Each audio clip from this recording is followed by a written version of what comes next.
কি জন্য কি নিয়ে আপনাদের হঠাৎ করে আন্দোলন? সারা দেশব্যাপী 5 তারিখের পর একটি সরকার পতনের পর থেকে এই দেশে হিন্দু নির্যাতন চলছে, এর আগেও চলেছিল। তারই পরিপ্রেক্ষিতে আমাদের সনাতনী সম্প্রদায়ের 8 দফা দাবি আদায়ের জন্য সারা বাংলাদেশ ব্যাপী যখন চিন্ময় প্রভুর ডাকে সকল সনাতনী ঐক্যবদ্ধ হয়ে শান্তিপূর্ণ সমাবেশের মাধ্যমে আজকে আমাদের দাবি নিয়ে যখন আমরা রাজপথে এসেছি, তখনই একটি চক্র, একটি গোষ্ঠী মিথ্যা মামলা দিয়ে আমাদের চিন্ময় প্রভু সহ আমাদের সাধু সন্তদেরকে হয়রানিমূলক ও মিথ্যা মামলা দিয়ে আজকে গণগ্রেপ্তার করছে। তারই প্রেক্ষিতে আজকে চিন্ময় প্রভু যখন ঢাকা থেকে চট্টগ্রামের উদ্দেশ্যে আসছে, ওনাকে গ্রেপ্তার করেছে। সেই থেকে আজকে ওনাকে গ্রেপ্তার হওয়ার পর আমরা রাজপথে আছি। আপনারা জানেন সনাতনী সম্প্রদায় আজ পর্যন্ত স্বাধীনতার পরে আজকের দিন পর্যন্ত এই দেশে কোনো ধরনের উচ্ছৃঙ্খল বা মামলা উস্কানিমূলক একটি গোষ্ঠীর যেরকম তাণ্ডব চালিয়েছে আপনারা দেখেছেন, ওইরকম আমাদের সনাতনীর নামে কোনো ধরনের আজ পর্যন্ত রেকর্ড নেই। তারপরেও আজকে আমাদের চিন্ময় প্রভু সহ আমাদের বিভিন্ন সাধু সন্তদেরকে মিথ্যা মামলা দিয়ে আজকে ওরা গণগ্রেপ্তার করেছে। আপনারা জানেন আমরা তারই পরিপ্রেক্ষিতে আজকে আমরা রাজপথে নেমেছি। আর 8 দফা দাবি আমাদের যৌক্তিক দাবি, এই দাবি নিয়ে যদি চিন্ময় প্রভুকে গ্রেপ্তার হতে হয় তাহলে 3 কোটি আমাদের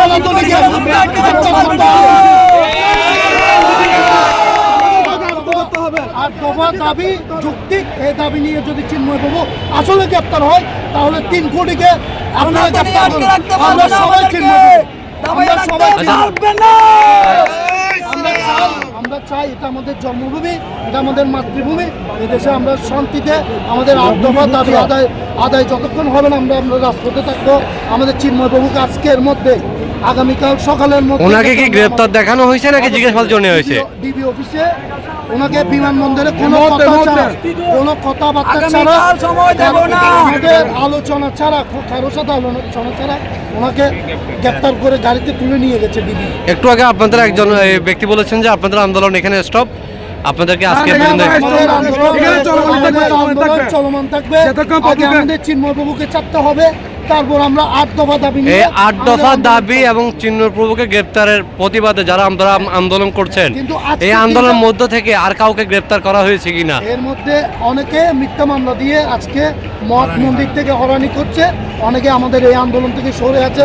চিন্ময় প্রভু আমাদের সনাতনী সম্প্রদায়ের একজন নেতা এবং একজন মুখপাত্র। উনি এই সনাতনী সম্প্রদায় যখন বিপদ সীমার মধ্যে চলছে তখনই উনি আমাদের হয়ে পাশে দাঁড়িয়েছেন। এটা কি তার অপরাধ? সরকারের প্রতি আপনাদের এই মুহূর্তে কি দাবি দেওয়া? সরকারের কাছে একটাই দাবি, আজকে আপনারা দেখেছেন অটোরিক্সাওয়ালারা যেভাবে উচ্ছৃঙ্খল করে ওদের দাবি আদায় করে নিয়েছে, আমরা সনাতনীরা এখনো পর্যন্ত এরকম উচ্ছৃঙ্খল করে নাই। আমরা চাই এই দেশে রাজপথে আমরা দেখেছি যারা রাজপথে ভাঙচুর হামলা করেছে তাদেরকে দাবিগুলো বারবার সরকার ডেকে মেনে নিচ্ছে, কিন্তু আমরা শান্তিপূর্ণ সমাবেশ দিচ্ছি বলে আমাদেরকে কি এই দেশের এখন বর্তমানে যারা উপদেষ্টা আছে তারা কি দেখছে না আমাদেরকে? তারা আমাদের আন্দোলনগুলোকে দেখছে না? তাহলে আমাদের মুখপাত্র সহ আমাদের যারা নেতা আছে তাদেরকে কেন ডাকছে না? তাদেরকে দেখে আমাদের 8 দফা দাবি যেগুলো যৌক্তিক, আর যদি 8 দফা দাবির মধ্যে কোনো অযৌক্তিক দাবি থাকে তাদেরকে বলতে বলুন, প্রকাশ্যে সাংবাদিক সম্মেলন করে বলতে বলুন সনাতনী সম্প্রদায়ের এই 8 দফার মধ্যে একটা দেশদ্রোহী আছে, একটা রাষ্ট্রদ্রোহী আছে। কিন্তু এমন কোনো দাবি আমরা করি নাই। আমরা করেছি, আমরা চাই এদেশে আমরা সুরক্ষা এবং শান্তিতে বসবাস করার জন্য এই 8 দফা দাবি যৌক্তিক দাবি।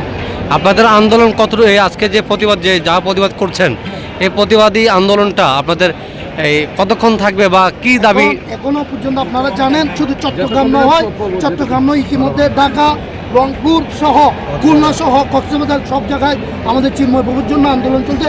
কিন্তু আজকে সনাতনীরা এখানে আসার কথা ছিল না। আমাদের চিন্ময় প্রভুকে গ্রেপ্তার হওয়ার পরে আমরা সনাতনীরা রাজপথে নেমেছি। আমরা চাই আগামীতে উপদেষ্টা এবং প্রশাসনের কাছে আমাদের একটাই অনুরোধ থাকবে, আমাদের চিন্ময় প্রভুকে অতি বিলম্বে মিথ্যা মামলা প্রত্যাহার করে ওনাকে আমাদের সনাতনী সম্প্রদায়ের কাছে নিরাপদে পাঠিয়ে দেওয়া হোক।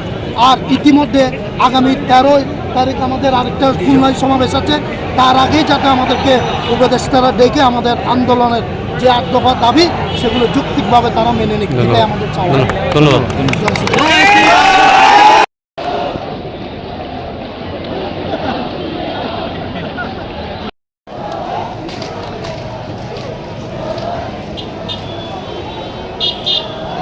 দুই সাইড থেকে নেন, পুরো গাড়ি সব গাড়ি নেন, বুঝলেন না আপনি? সেটা পুরো নাম্বারটা আপনারা কি মানে বুঝাই দিই ভাই।